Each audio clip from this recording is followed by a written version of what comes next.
Well, it's been a while since I've seen you guys, at least from a racer's standpoint. Been busy over the last few years.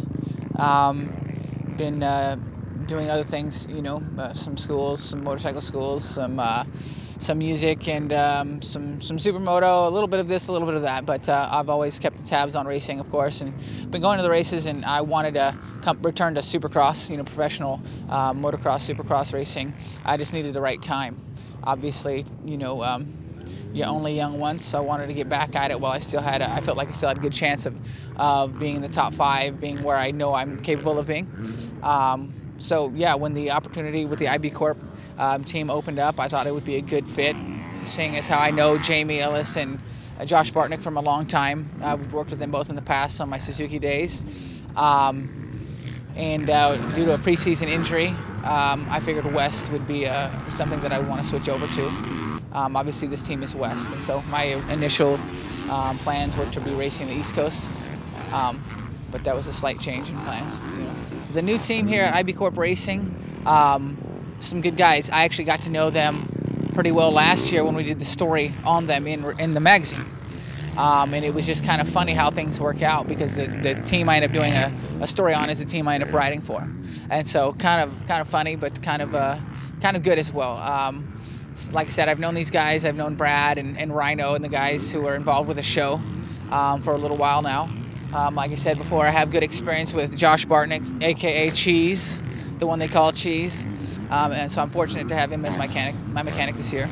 And good to be under the guidance of Rhino Hughes, who I've also been in contact with for the last few years, just talking about different things in regards to the sport, talking about safety of the sport, what he would like to see, and then of course hearing all his different techniques and his different ideas in regards to racing. It's been very beneficial to me.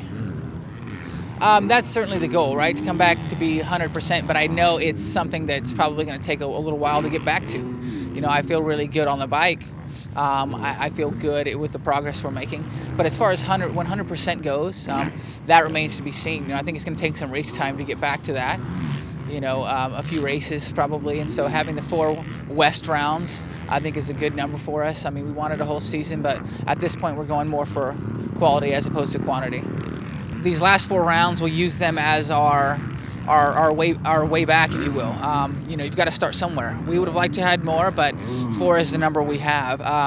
If we do great there, then no one's going to complain, right? I mean, ultimately, we'd like to do well. We'd like to have a strong performance and a strong showing, but knowing that we've been away so long, we know that there's going to be a little bit of a learning curve, getting back to my former speed, getting caught up with the new technology, getting caught up with the new riders and the tracks, and it hasn't changed a whole lot, but I do feel like it does change every 3-4 years.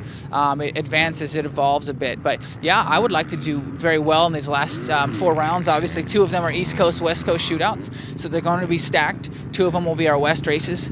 But I'm not necessarily worried about that. I know that if we put the time in, if we have preparation, ultimately we're better off there. Yeah, always had some interests outside of the sport. Fortunately, in recent years, I've been able to combine kind of my passions and my hobbies with the musical projects we've done, incorporating them with different videos, and the journalism, like you said.